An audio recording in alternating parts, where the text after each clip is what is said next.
Hello all, a Knife's Tale here. Hope you're having a good day, and this video finds you well. Why don't I start off by just saying, if you like the video, like, subscribe, comment, watch the thing in the background and leave it on, let it run, I don't know, something like that. Anything, who knows. I always forget to say it at all, so I might as well just start off saying it. Today we're doing a knife review of this Kizer T1. It is a design that's been around for quite a while, and was quite popular when it came out. I believe the original was actually a premium titanium frame lock. I, of course, don't have that version, but the budget version here is what I'm actually doing the review on. So I can't speak to how that one is, though I've heard it's pretty good. Quick, what are we looking at? We're looking at a drop point blade, 154 cm, micarta. It's an inset liner lock, on bearings, thumb stud actuation. Let us jump into the specs, and then we'll start talking about this knife. 3 1/8 blade length, tiny bit over 7.5 overall. It's not quite 7 5/8. About 4 3/8 inches on the handle, maybe just a tiny bit under that. Not exact measurements, make it a little difficult on us.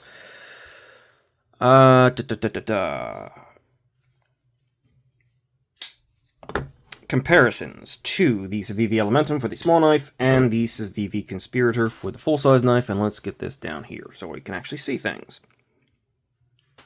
Yeah, that looks better. It falls pretty well in between the two, though it is to note that the actual blade length is not that much over the Elementum. It's mostly handle. The ratios aren't perfect here, and it's partially due to the way that you have this backspacer kind of sitting low with the screw there and everything. So there's a little bit more handle sticking out than maybe there could be on a better exact ratio sort of knife, but it's not bad. The carry profile is it's about the same height as the Conspirator, and it's very close to the Conspirator. It might be at its thickest. It's probably about the same as the Conspirator. We'll see in just a second before I do, but first let's do our final comparison, and that is to the 2 AA batteries to give you a look at your grip space. Now this knife, for the first time in a while, does not have really 2 AA batteries worth of grip space. That kind of ends there. I guess you could wrap it around, but my finger would be off, and I wouldn't consider that viable grip space. So you basically have to there and to there. A little bit less than 2 AA batteries in length. Still, more than enough to get most hands on there, right? Somewhere, at least. Let's do some weight. Can you see that on the camera? Let's see. Yes, for some reason it popped in like that. Okay. I'll take it. 3.63 ounces. Not quite an ounce an inch, but very close. Its weight is good. So that in that area, its ratios aren't terrible. And honestly, if you would have taken out or trimmed down this backspacer a little bit, it probably would have hit an ounce an inch. Hardware. You've got T8s on everything that matters, the body screws and the pivot. T6 on the pocket clip screw, though it's not reversible, so you probably won't ever have to interact with that. And T6 on the thumb studs, also something you probably won't ever have to interact with, especially because of these thumb studs, and we'll talk about that in a moment. At its very thickest, 511 thousandths. So yeah, I think it's actually a tiny bit thinner than the Conspirator. Let's do it for real. Yeah, 523. It's very slightly hair thinner, basically. I'm going to guess they were going for 120 thousandths of an inch for your blade stock there. And behind the edge, Now, the knife does taper, so that's something to be taken into consideration. Back here, behind the edge, it's like 12.5. Up here, I'm guessing it's going to be a little bit thicker.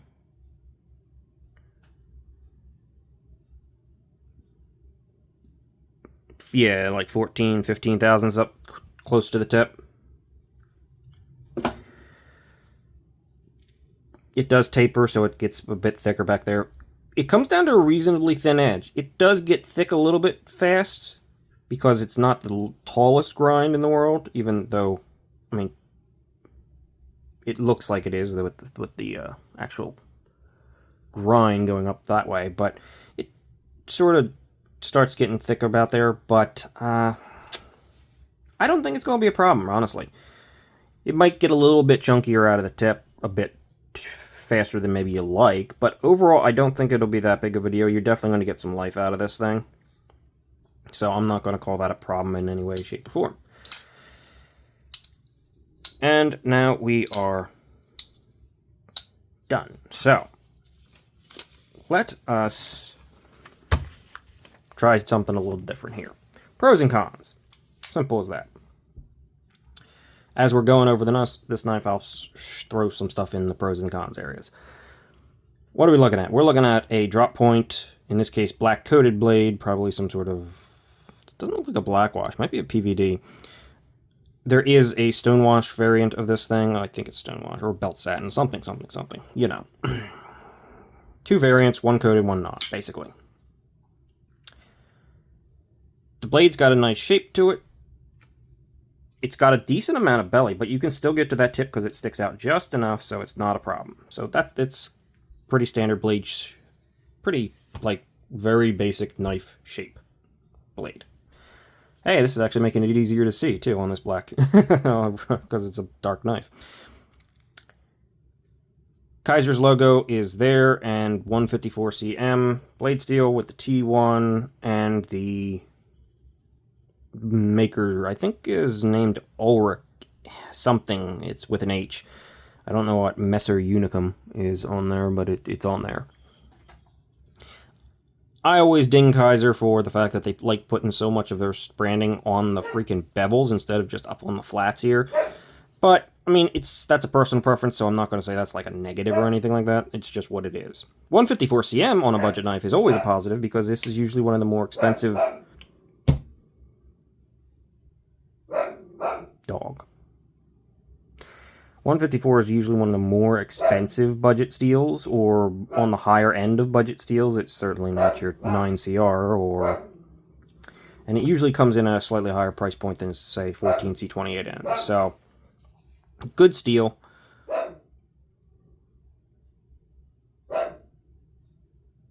And I can't remember, is 154 cm, I think it's not as tough as 14C, but it might hold a slightly better edge. So, you're trading stuff out, but it's always a balancing act, right? Plunge grind is, they gave us such a defined one, and they could have taken it back. Unfortunately, the plunge grind comes really, really, really close to the edge of the termination of the blade. You have a little tiny bit of room, but it ain't much, because the blade edge actually sort of slopes down from there. So it's not that much. It is a little bit. I wish they gave us more. However, they did put the stop pin in the right spot, which is 100%. I'm going to give it a pro for that, because that's 100%. If you don't put internal stop pins on a knife that doesn't have a flipper tab, you always have to check if it hits the edge or it's hitting near the edge with the stop pin. The edge on this one is up there. As you can see, they made an effort to move the stop pin up so it hits underneath the tang. It hits right there. In fact, you can see the mark it left. So you can cut in your sharpening choil.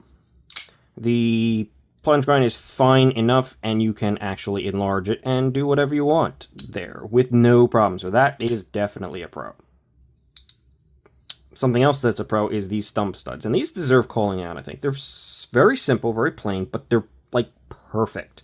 They're just grippy enough at the top of them, And even though they're just round, soft cylinders, the rest of them, they stand just proud enough that even without any sort of chamfering down in, like, you know, a lot of knives give you a little bit of sloping axis. As I say that, I find that I don't have any knives that do that right around me at the moment. Of course. Whatever. A lot of knives have a little bit of chamfer to give you more access. These don't, but it sits perfectly. As you're coming towards it, it just naturally catches you. In both the front or forward thumb flick and the reverse flick is what I'm trying to say. And it's super easy. I wasn't slipping off over there. I was just, I don't know what I was doing, showing you. These actually are going to get another pro because they're really good. I don't know why they're so good, but they're really satisfying. And I think it blends with our next point, the fact that this thing is on bearings and has an excellent detent. It's decently snappy, but it's really satisfying. It really is feels poppy. So another pro, actually. It's surprisingly fun to fidget with, I found. I wasn't expecting it with this knife because it's just, you know, thumb studs, but they're really good. They're really well positioned, really well executed. They're not really in the way of the blade edge too much, just maybe a tiny bit there. And they just work. So they're executed extremely well. Thank you for that, Kizer. Oh, back to that. Yeah, I don't like Kizer's branding stuff, and I don't like seeing the name of it on. I'm not giving it a con here because it's a budget knife and it's fine and it's subjective, but I really wish they would just stop putting the name of the knife and putting everything just up here. It always looks cleaner. That's a side tangent. Other than that, the blade is very straightforward. Just standard knife, but well thought out and well executed. Something that's also well executed is that. The action of this knife. Let's see. Is excellent. And Kizer does that a lot, where they have excellent action. But normally what happens is you look in there and you see this. That little bit of angle cut out of the blade, which actually allows you to see through to the bearings, is weight reduction. And that makes the blade want to drop because it shifts up weight. This knife does not have that. And it still has very similar action. So they really have this thing dialed in, and they really did a good job on it. The action is wonderful. Both the opening, as I said, and the closing. Yeah, it's also not so fast to guillotine, and it hits your thumb away from the edge when you disengage with the lock bar. So yeah, really, really good here. I'm going to be putting a lot of these check marks because the micarta, let's just go. The micarta, the lino lock execution, both excellent. Kizer's micarta, they always use good micarta. It's grippy, it's soft, it patinas nicely. This one's taken up patina, as you can see. The original coloring was pretty light up there. It's taken in some nice coloring. In fact, it's got really dark black around the edges, which is kind of cool. Yeah, micarta's great.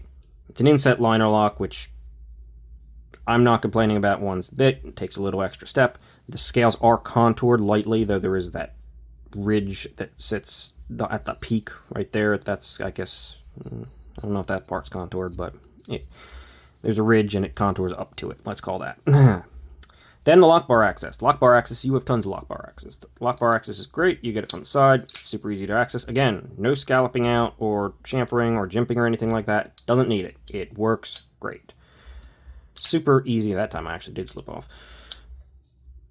Super easy to actuate. Super easy to disengage.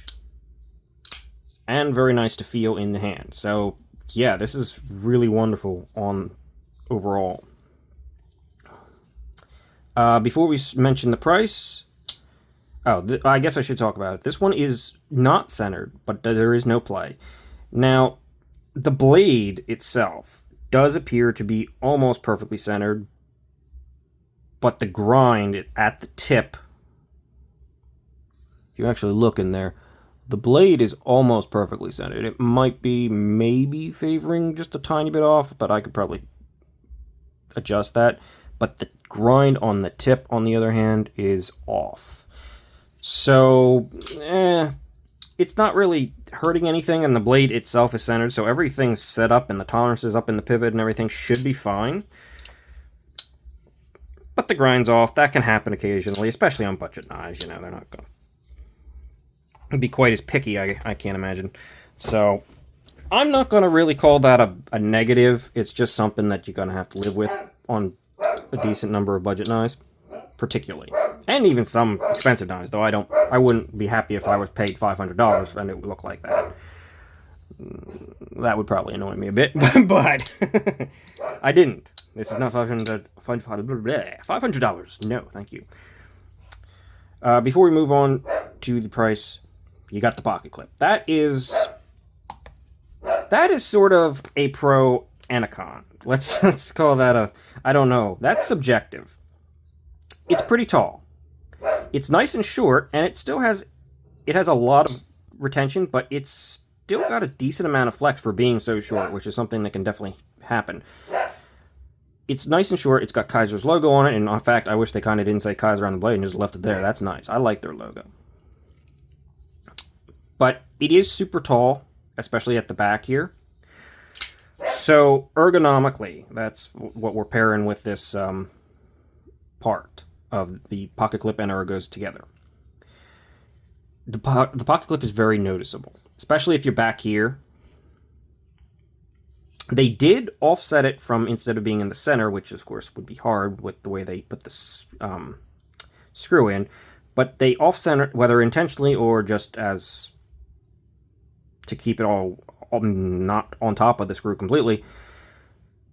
It actually works out better that they moved it down, because otherwise the pocket clip would be sitting up higher and it would feel like it was up here, and it would be even more noticeable. It's not uncomfortable, but it is noticeable. I will say, if you're back here, it's much more noticeable, as it's really kind of in your palm. I have a tendency to just grip up here on this knife. That's where it feels the best for me, and honestly, the pocket clip's quite comfortable there. So there's some room to move, but it is something that you might want to consider. It might not work for everybody's hands, but you can probably get in fact, if I go up here, way up here, I get in front of the pocket clip, and it is comfortable. It's very comfortable. I tend to like to be right about here, though. So you're going to feel the pocket clip. It's not bad, so it still works. I don't think it's going to be a problem for most people, in fact. But when you go up like this with the Gorilla Grip, you're fine too. So, and the screws are flat, so there's nothing sticking up. So yeah, so good. Yeah, that's what I'm going to go with. They're so good. It's also got a lanyard post sticking out the back here. They could probably have, if they had changed up the way the screw hits and the lanyard post thing, they could probably have gotten a bit more blade in there. That's what's keeping the ratios from being like perfect. But overall, it's not bad. Not at all. And the final thing, also not bad and a definite pro, is this knife. I know right now is around $69. I got it for less than that. It frequently goes on sale. This is an older model. I don't even know if it's still, if it's been discontinued or not. But it's been around for quite a while, and they frequently go on sale. So you probably can get them for lower prices than that if you find them, if they're not discontinued and they're still easily accessible. Let's wrap this up, because Dog says I need to wrap it up. $69 is a great price for this. 154 cm, this execution, this micarta, this, yeah, it's a great budget knife. It's a very recommendable knife, and honestly, 154 CM tends to be a little bit slightly more expensive of the budget steels, so yeah. This is about right. I think I got this one, though, on sale for like 40 bucks, and that's crazy good, so it's definitely, price-wise, it is a winner, and definitely favors the pros. In fact, I don't really think there are any major cons. I mean, it's all nitpicky stuff that I would say. The blade may or may not be off-center a little bit, but up at the pivot, it's not, so I'm not really hitting it too hard there. There's no play. There's no real issues here. So, yeah, it's a good knife at a reasonable price. Kizer T1. Yeah, this is a win. So, that's all from me. I'm going to call it here and see you in the next one. Thanks for watching.